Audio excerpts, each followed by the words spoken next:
The air in the conference room was always too cold, a deliberate chill that seemed to match the polished steel and glass. But on that Tuesday afternoon, it felt like an Arctic blast straight to my core. Across the gleaming mahogany table, David, my co-founder, cleared his throat. His gaze, usually warm, was now a glacial sheet. "We've decided to go in a new direction, Alex," he began, the corporate euphemism a thinly veiled blade. His voice, once a familiar ally, was now a flat, dismissive drone, devoid of any genuine regret. I could hear the hum of the overhead lights, the distant city traffic, even the rustle of papers as Sarah, our HR rep, shifted uneasily.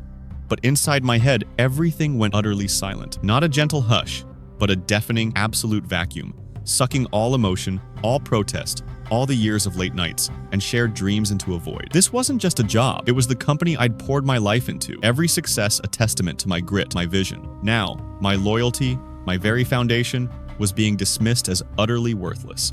In that profound silence, a new oath was forged. Not one of shouted accusations or tearful pleas, but a silent, unwavering vow. They had used words to cast me out. I would use silence to orchestrate my return. Okay, I am ready. Please provide the times, exact word count times for this section.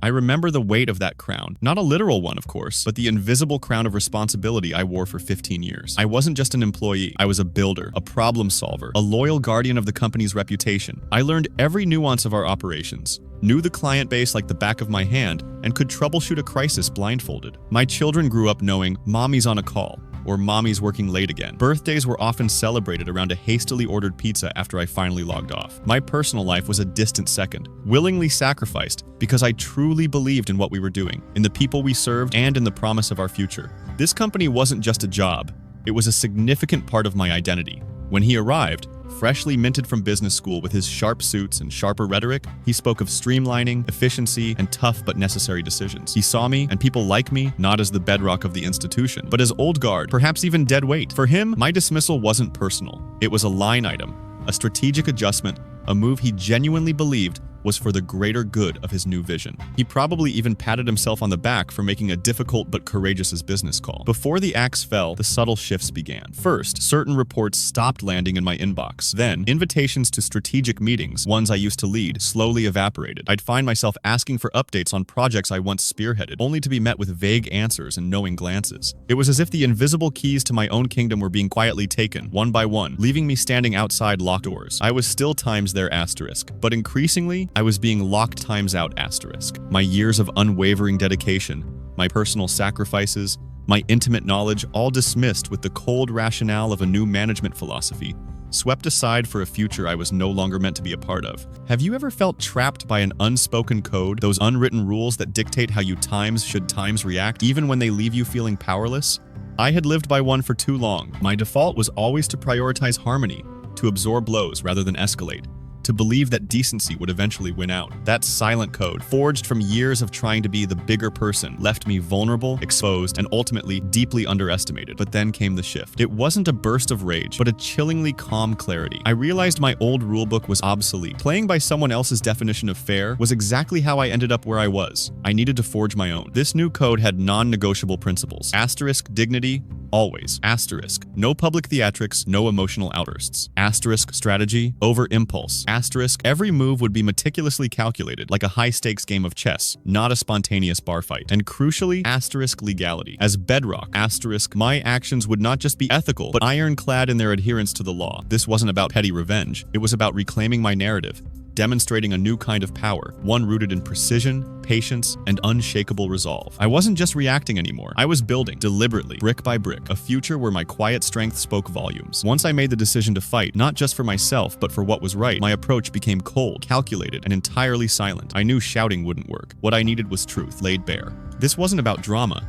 It was about data. My first step was assembling my own covert operations team, a forensic accountant and a sharp corporate lawyer. We moved like shadows, gathering every piece of information we could legally access. Think of it like peeling an onion, layer by careful layer, each new document revealing a bit more of the core. We sifted through years of financial statements, meeting minutes, internal memos, and email threads. Every number, every date, every name was scrutinized. We weren't looking for a smoking gun. We were building an entire arsenal. The legal groundwork was meticulous. We requested and received reams of documents, some heavily redacted, which only fueled our suspicion. My forensic accountant, a woman named Clara with an uncanny ability to spot a misplaced decimal from across a football field, began piecing together the true financial picture. She generated report after report, detailing anomalies that, on their own, might seem minor, but when aggregated, they painted a disturbing pattern. Then came the real breakthrough.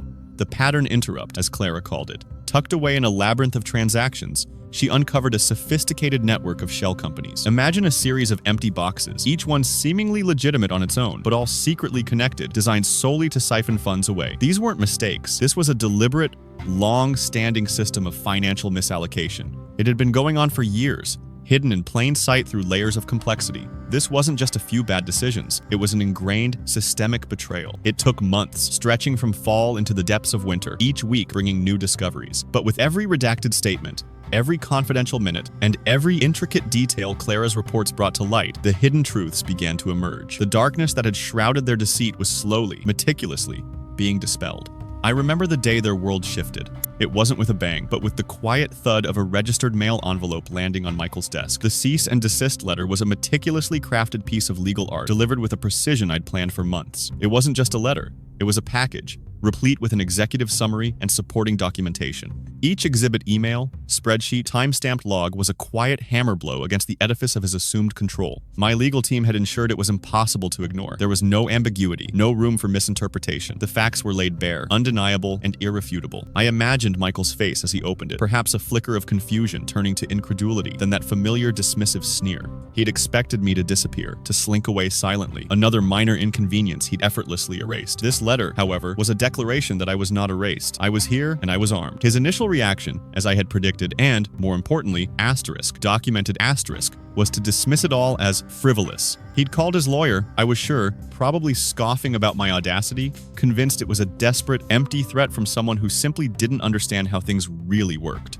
He even sent a dismissive email to one of his associates, downplaying the seriousness of the claim, calling it unfounded. That email, of course, found its way into our files, becoming yet another piece of his undoing. The walls, once impenetrable, now had their first undeniable breach. The moment the legal documents landed, the true Knight's Gambit began only. They were the ones flailing, not me. Their initial response was exactly as my consultants had predicted. Frantic, predictable, and desperate. First came the whisper campaign, then the outright slander. Social media became a cesspool of anonymous accounts and thinly veiled accusations, all designed to paint me as unstable, greedy, and untrustworthy. It was textbook character assassination, a desperate attempt to discredit me before the full weight of my claims could be felt. But while they screamed into the void, I remained utterly, resolutely silent. My silence wasn't inaction. It was a deliberate strategy, a powerful contrast to their escalating noise. Every defamatory post, every thinly veiled threat, was quietly documented, time-stamped, and cataloged. My legal team, a well-oiled machine, simply responded with cease and desist letters backed by irrefutable evidence I'd collected over months. Screenshots, recorded conversations, sworn affidavits. The effect was almost comical. Their loud, public attacks would be met with a silent, precise legal counterpunch that left them scrambling to retract or deny. Then came the attempt to freeze assets.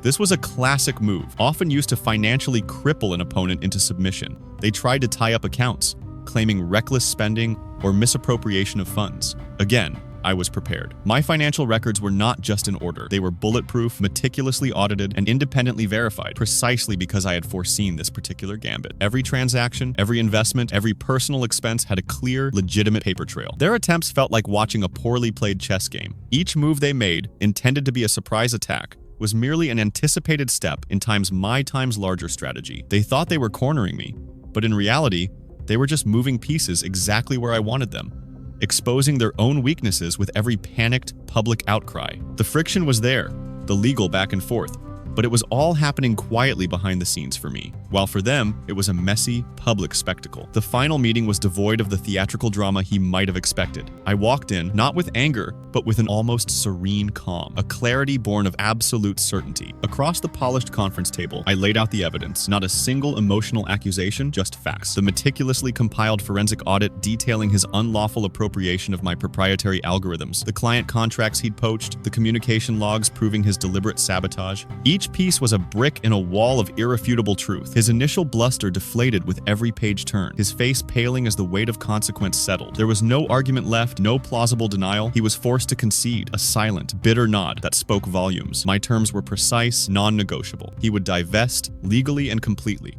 from anything touching my past work, my IP, my clients. This wasn't about revenge. It was about surgical extraction, clean boundaries. I wasn't just leaving, I was creating. My plan was to launch Nova Enterprises, an ethical firm built on the very principles he'd violated, a place where innovation and integrity would thrive. He'd often called me his loyal knight, fighting his battles, protecting his vision. That day, I met his gaze, my voice steady. "You called me a knight," I told him. "I am the architect. If you've navigated your own path through betrayal, share your wisdom in the comments."